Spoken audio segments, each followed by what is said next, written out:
Hi friends, welcome back to S P Tech Kannada YouTube channel. ವೀಕ್ಷಕರೇ, ಈ ವಿಡಿಯೋದಲ್ಲಿ ಯುವ ನಿಧಿ ಯೋಜನೆಗೆ ಸಂಬಂಧಪಟ್ಟಂತೆ ಬಹಳಷ್ಟು ಜನರು ಕಮೆಂಟ್ ಮೂಲಕ ಮಾಹಿತಿನ ಕೇಳ್ತಾ ಇದ್ರಿ. ಏನಂತ ಮಾಹಿತಿನ ಕೇಳ್ತಾ ಇದ್ರಿ ಅಂತಂದರೆ, ಈಗಾಗಲೇ ಆಗಸ್ಟ್ ತಿಂಗಳ ಒಂದು ಸೆಲ್ಫ್ ಡಿಕ್ಲರೇಷನ್ ಪ್ರಾರಂಭ ಆಗಿದೆ ಅಂತ ಸೆಲ್ಫ್ ಡಿಕ್ಲರೇಷನ್ನ ಮಾಡೋಕ್ಕೆ ಹೋದಾಗ ಆಧಾರ್ ಡೀಟೇಲ್ಸ್ ಮ್ಯಾಚ್ ಆಗ್ತಾ ಇಲ್ಲ ಅಂತ ಈ ರೀತಿಯಾಗಿ ಕಮೆಂಟ್ನ ಮಾಡ್ತಾಯಿದ್ರಿ.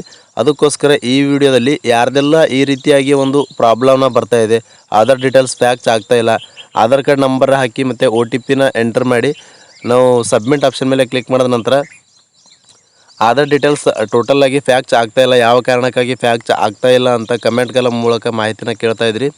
ಅದಕ್ಕೋಸ್ಕರ ಈ ವಿಡಿಯೋದಲ್ಲಿ ಸಂಪೂರ್ಣವಾಗಿ ತಮಗೆ ಈ ಒಂದು ಪ್ರಾಬ್ಲಮ್ ಯಾಕೆ ಬರ್ತಾ ಇದೆ ಅಂತ ತಿಳಿಸ್ಕೊಡ್ತಾ ಇದ್ರಿ. ಮತ್ತು ಲೈವ್ ಪ್ರೂಫ್ ಆಗಿ ತಮಗೆ ಯಾವ ರೀತಿ ಒಂದು ಸೆಲ್ಫ್ ಡಿಕ್ಲರೇಷನ್ನ ಮಾಡೋದು ಅಂತ ಸಂಪೂರ್ಣವಾಗಿ ತಿಳಿಸ್ಕೊಡ್ತಾ ಇದ್ದೀನಿ. ಅದಕ್ಕೂ ಮುಂಚೆ ಇನ್ನೂ ಯಾರು ವಿಡಿಯೋಗೆ ಲೈಕ್ ಮಾಡಿಲ್ಲೋ ದಯವಿಟ್ಟು ವಿಡಿಯೋಗೆ ಲೈಕ್ ಮಾಡಿ. ಚಾನಲ್ನ ಹೊಸದಾಗಿ ನೋಡ್ತಾ ಇದ್ರಿ ಅಥವಾ ಸಬ್ಸ್ಕ್ರೈಬ್ ಆಗದೆ ವಿಡಿಯೋನ ನೋಡ್ತಾ ಇದ್ರಿ ಅಂತಂದರೆ ಈ ರೀತಿಯಾಗಿ ಸಬ್ಸ್ಕ್ರೈಬ್ ಆಪ್ಷನ್ ಇರುತ್ತೆ, ಇಲ್ಲಿ ಸ್ಕ್ರೀನ್ ಮೇಲೆ ನೋಡ್ಕೊಳ್ಬೋದು. ಸಬ್ಸ್ಕ್ರೈಬ್ ಆಪ್ಷನ್ ಮೇಲೆ ಕ್ಲಿಕ್ ಮಾಡಿ. ಸಬ್ಸ್ಕ್ರೈಬ್ ಆಪ್ಷನ್ ಮೇಲೆ ಕ್ಲಿಕ್ ಮಾಡಿದ ನಂತರ ಮತ್ತೆ ಒಂದು ಸಾರಿ ಸಬ್ಸ್ಕ್ರೈಬ್ ಆಪ್ಷನ್ ಮೇಲೆ ಕ್ಲಿಕ್ ಮಾಡಿ ಅಲ್ಲಿ ಆಲ್ ಅನ್ನೋ ಆಪ್ಷನ್ನ ಸೆಲೆಕ್ಟ್ ಮಾಡ್ಕೊಳ್ಳಿ. ಈ ರೀತಿ ಮಾಡೋದ್ರಿಂದ ಮುಂದೆ ನಾವು ಯಾವುದೇ ರೀತಿಯಾಗಿರ್ತಕ್ಕಂಥ ಹೊಸ ಮಾಹಿತಿಗಳು, ಹೊಸ ವೀಡಿಯೋಗಳು, ಸಾರ್ವಜನಿಕರಿಗೆ ಉಪಯುಕ್ತವಾಗುವಂಥ ಮಾಹಿತಿಗಳು ನಮ್ಮ ಒಂದು ಯೂಟ್ಯೂಬ್ ಚಾನಲ್ ಮೇಲೆ ಅಪ್ಲೋಡ್ ಮಾಡಿದರೆ ನಿಮಗೆ ಮೊದಲಿಗೆ ನೋಟಿಫಿಕೇಷನ್ ಬರುತ್ತೆ.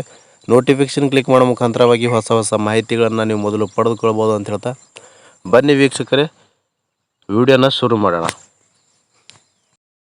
ವೀಕ್ಷಕರೇ, ಈಗಾಗಲೇ ಆಗಸ್ಟ್ ತಿಂಗಳಲ್ಲಿ ಒಂದು ಸೆಲ್ಫ್ ಡಿಕ್ಲರೇಷನ್ ಮಾಡೋ ಪ್ರಕ್ರಿಯೆ ಕೂಡ ಒಂದು ಪ್ರಾರಂಭ ಆಗಿರುವಂಥದ್ದು. ಹೀಗಾಗಿ ವೀಕ್ಷಕರೇ, ಈ ಒಂದು ಆಗಸ್ಟ್ ತಿಂಗಳಲ್ಲಿ 1ನೇ ತಾರೀಕಿನಿಂದ 25ನೇ ತಾರೀಕು ಒಳಗಾಗಿ ನೀವು ಸೆಲ್ಫ್ ಡಿಕ್ಲರೇಷನ್ನ ಮಾಡೋಕ್ಕೆ ದಿನಾಂಕನ ಒಂದು ನಿಗದಿಪಡಿಸಿರುವಂಥದ್ದು. ಹೀಗಾಗಿ 1ನೇ ತಾರೀಕಿಂದ 4ನೇ ತಾರೀಕುವರೆಗೂ ಸೆಲ್ಫ್ ಡಿಕ್ಲರೇಷನ್ ಮಾಡೋಕ್ಕೆ ಹೋದಾಗ ವಿದ್ಯಾರ್ಥಿಗಳು ಆವಾಗ ಆಧಾರ್ ಡೀಟೇಲ್ಸ್ ಫ್ಯಾಕ್ಚ್ ಆಗ್ತಾಯಿಲ್ಲ. ಹೀಗಾಗಿ 1ನೇ ತಾರೀಕಿನಿಂದ 4ನೇ ತಾರೀಕುವರೆಗೂ ಕೂಡ ಒಂದು ಸರ್ವರ್ ಇಶ್ಯೂ ಇರೋದರಿಂದ ಈ ರೀತಿಯಾಗಿ ಡಾಟಾ ಫ್ಯಾಕ್ಚ್ ಆಗ್ತಾ ಇರಲಿಲ್ಲ. ನಿನ್ನೆಯಿಂದ 5ನೇ ತಾರೀಕಿನಿಂದನೇ ಒಂದು ಸೆಲ್ಫ್ ಡಿಕ್ಲರೇಷನ್ ಮಾಡೋದು ಪ್ರಕ್ರಿಯೆನ ಪ್ರಾರಂಭ ಆಗಿ ಭಾಳಷ್ಟು ವಿದ್ಯಾರ್ಥಿಗಳದ್ದು 5ನೇ ತಾರೀಕು ಸೆಲ್ಫ್ ಡಿಕ್ಲರೇಷನ್ ಕೂಡ ಕಂಪ್ಲೀಟಾಗಿ ಸಬ್ಮಿಟ್ ಮಾಡಿದ್ದಾರೆ ವೀಕ್ಷಕರೇ. ಹೀಗಾಗಿ ನಿನ್ನೆಯಿಂದನೇ ಪ್ರಾರಂಭ ಆಗಿದೆ.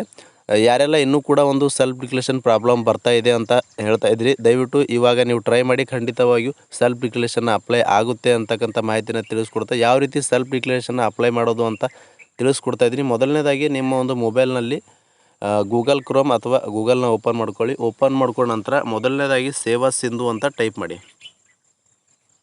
ಇಲ್ಲಿ ನೋಡ್ಕೊಳ್ಬೋದು, ಈ ರೀತಿಯಾಗಿ ಸೇವಾ ಸಿಂಧು ಅಂತ ಟೈಪ್ ಮಾಡಿ.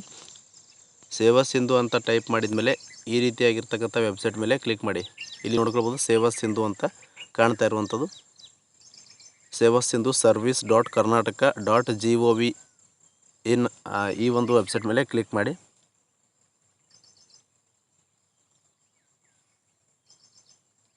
ಈ ವೆಬ್ಸೈಟ್ ಮೇಲೆ ಕ್ಲಿಕ್ ಮಾಡಿದ ನಂತರ ಈ ರೀತಿಯಾಗಿರ್ತಕ್ಕಂಥ ಹೋಮ್ ಪೇಜ್ ಓಪನ್ ಆಗುತ್ತೆ ವೀಕ್ಷಕರೇ. ಈ ರೀತಿಯಾಗಿ ಹೋಮ್ ಪೇಜ್ ಓಪನ್ ಆದ ನಂತರ ಇಲ್ಲಿ ನೋಡ್ಕೊಳ್ಬೋದು, ಮೊದಲನೇದಾಗಿ ನೀವು ಸೇವಾ ಸಿಂಧುವಲ್ಲಿ ರಿಜಿಸ್ಟರ್ ಆಗಿಲ್ಲ ಅಂತಂದರೆ ಇಲ್ಲಿ ಕೆಳಗಡೆ ನೋಡ್ಕೊಳ್ಬೋದು ನ್ಯೂ ಯೂಸರ್ ರಿಜಿಸ್ಟರ್ ಹಿಯರ್ ಅಂತ ಇದೆ.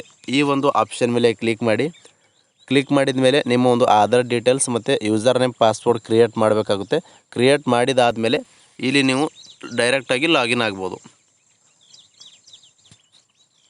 ನಾನು ಇವಾಗ ಲಾಗಿನ್ ಆಗಿ ತನಗೆ ಮುಂದಿನ ಸ್ಟೆಪ್ನ ತೋರಿಸ್ಕೊಡ್ತಾ ಇದ್ದೀನಿ. ಮೊದಲನೇದಾಗಿ ಮೊಬೈಲ್ ನಂಬರು ಮತ್ತು ಪಾಸ್ವರ್ಡಿಗೆ ಗೊತ್ತಿದ್ದರೆ ಪಾಸ್ವರ್ಡ್ ಹಾಕ್ಬೋದು, ಅಥವಾ get O T P option ಮೇಲೆ ಕ್ಲಿಕ್ ಮಾಡಿ ಒ ಟಿ ಪಿ ತೊಗೊಂಡು ಮತ್ತು ನಂತರ ಕ್ಯಾಪ್ಚನ ಹಾಕಿ ಸಬ್ಮಿಟ್ ಮಾಡಿದರೆ ಖಂಡಿತವಾಗಿಯೂ ಲಾಗಿನ್ ಆಗುವಂಥದ್ದು. ನಾನು ಲಾಗಿನ್ ಮಾಡಿ ತಮಗೆ ಮುಂದಿನ ಸ್ಟೆಪ್ನ ತಿಳಿಸ್ಕೊಡ್ತಾ ಇದ್ದೀನಿ. ವೀಕ್ಷಕರೇ, ಮೊಬೈಲ್ ನಂಬರು ಮತ್ತು ಒ ಟಿ ಪಿ ಕ್ಯಾಪ್ಚನ ಹಾಕಿದ ಮೇಲೆ ಸಬ್ಮಿಟ್ ಮಾಡಿದ ಮೇಲೆ ಈ ರೀತಿಯಾಗಿರ್ತಕ್ಕಂಥ ಹೋಮ್ ಪೇಜ್ ಓಪನ್ ಆಗುತ್ತೆ. ಇಲ್ಲಿ ನೋಡ್ಕೊಳ್ಬೋದು ಲೆಫ್ಟ್ ಸೈಡಲ್ಲಿ ಅಪ್ಲೈ ಫಾರ್ ಸರ್ವೀಸಸ್ ಅಂತ ಇದೆ. ಈ ಒಂದು ಆಪ್ಷನ್ ಮೇಲೆ ಕ್ಲಿಕ್ ಮಾಡಬೇಕಾಗುತ್ತೆ. ಕ್ಲಿಕ್ ಮಾಡಿದ ಮೇಲೆ ಕೆಳಗಡೆ view all available service option ಮೇಲೆ ಕ್ಲಿಕ್ ಮಾಡಿ. ವೀಕ್ಷಕರೇ, ಈ ಆಪ್ಷನ್ ಮೇಲೆ ಕ್ಲಿಕ್ ಮಾಡಿದ ನಂತರ ಇಲ್ಲಿ ನೋಡ್ಕೊಳ್ಬೋದು, ಇಲ್ಲಿ ಸರ್ಚ್ ಅನ್ನೋ ಆಪ್ಷನ್ ಇದೆ. ಸರ್ಚ್ ಆಪ್ಷನ್ ಮೇಲೆ ಕ್ಲಿಕ್ ಮಾಡಿ. ಇಲ್ಲಿ ಯುವ ಅಂತ ಸರ್ಚ್ ಮಾಡಿ. ಯುವ ಅಂತ ಸರ್ಚ್ ಮಾಡಿದ ಮೇಲೆ ಇಲ್ಲಿ ಕೆಳಗಡೆ ನೋಡ್ಕೊಳ್ಬೋದು 3ನೇ ನಂಬರ್ ಆಪ್ಷನ್ ನೋಡ್ಕೊಳ್ಬೋದು, ಯುವ ನಿಧಿ ಮಾಸಿಕ ನಿರುದ್ಯೋಗ ಸ್ವಯಂ ಘೋಷಣೆಗೆ ಅರ್ಜಿ ಅಂತ ಇದೆ. Yuva Nidhi application for monthly unemployment self declaration ಅಂತ ಇದೆ. ಈ ಆಪ್ಷನ್ ಮೇಲೆ ಕ್ಲಿಕ್ ಮಾಡಿ. 3ನೇ ಆಪ್ಷನ್ ಮೇಲೆ ವೀಕ್ಷಕರು ನೋಡ್ಕೊಳ್ಬೋದು, 3ನೇ ಆಪ್ಷನ್ ಮೇಲೆ ಕ್ಲಿಕ್ ಮಾಡಿದ ನಂತರ ಈ ರೀತಿಯಾಗಿರ್ತಕ್ಕಂಥ ಪೇಜ್ ಓಪನ್ ಆಗುತ್ತೆ. ಇಲ್ಲಿ ನೋಡ್ಕೊಳ್ಬೋದು ಯುವ ನಿಧಿಗೆ ಒಂದು ಸೆಲ್ಫ್ ಡಿಕ್ಲರೇಷನ್ ಮಾಡುವಂಥ ಸಂಪೂರ್ಣವಾಗಿರ್ತಕ್ಕಂಥ ಫಾರ್ಮ್ ಓಪನ್ ಆಗಿರುವಂಥದ್ದು. ಇಲ್ಲಿ ಮೊದಲನೇದಾಗಿ ಆಧಾರ್ ಅಥೆಂಟಿಕೇಷನ್ ಮಾಡಬೇಕಾಗುತ್ತೆ, ಆಧಾರ್ ದೃಢೀಕರಣ ಮಾಡಬೇಕಾಗುತ್ತೆ. ಆಧಾರ್ ದೃಢೀಕರಣ ಮಾಡಿದ ಮೇಲೆ ಇಲ್ಲಿ ನೋಡ್ಕೊಳ್ಬೋದು. ಆಧಾರ್ ದೃಢೀಕರಣ ಮೇಲೆ ಕ್ಲಿಕ್ ಮಾಡಿದ ನಂತರ ಈ ರೀತಿಯಾಗಿರ್ತಕ್ಕಂಥ ಪೇಜ್ ಓಪನ್ ಆಗುತ್ತೆ. ಇಲ್ಲಿ ಆಧಾರ್ ಸಂಖ್ಯೆನ ಹಾಕಿ ಇಲ್ಲಿ ಚೆಕ್ ಬಾಕ್ಸ್ ಮೇಲೆ ಕ್ಲಿಕ್ ಮಾಡಿ ನಂತರ OTP ಆಪ್ಷನ್ ಮೇಲೆ ಕ್ಲಿಕ್ ಮಾಡಿ OTP ತೊಗೊಳ್ಬೋದು. OTP ತೊಗೊಂಡಾದ ನಂತರ ನೀವು OTP ಎಂಟರ್ ಮಾಡಿದ್ರಿ ಅಂತಂದರೆ ಮತ್ತೆ ಮುಂದಿನ ಸ್ಟೆಪ್ಗೆ ಬರುವಂಥದ್ದು. ಅದಾದ ನಂತರ ವೀಕ್ಷಕರೇ OTP ಎಂಟರ್ ಮಾಡಿದ ಮೇಲೆ ಗೆಟ್ ಆಧಾರ್ ಡೀಟೇಲ್ಸ್ ಅನ್ನುವ ಕೆಳಗಡೆ ಎರಡನೇ ಆಪ್ಷನ್ ಮೇಲೆ ಕ್ಲಿಕ್ ಮಾಡಬೇಕಾಗುತ್ತೆ. ಅಲ್ಲಿ ಕ್ಲಿಕ್ ಮಾಡಿದ ನಂತರ ಆಧಾರ್ನಲ್ಲಿರುವಂಥ ಹೆಸರು ಕೂಡ ಬರುತ್ತೆ ಆಟೋಮೆಟಿಕ್ಕಾಗಿ. ಯುವನಿಧಿ ನೋಂದಣಿ ಅರ್ಜಿ ಉಲ್ಲೇಖ ಸಂಖ್ಯೆಯೂ ಕೂಡ ಆಟೋಮೆಟಿಕ್ಕಾಗಿ ಬರುತ್ತೆ.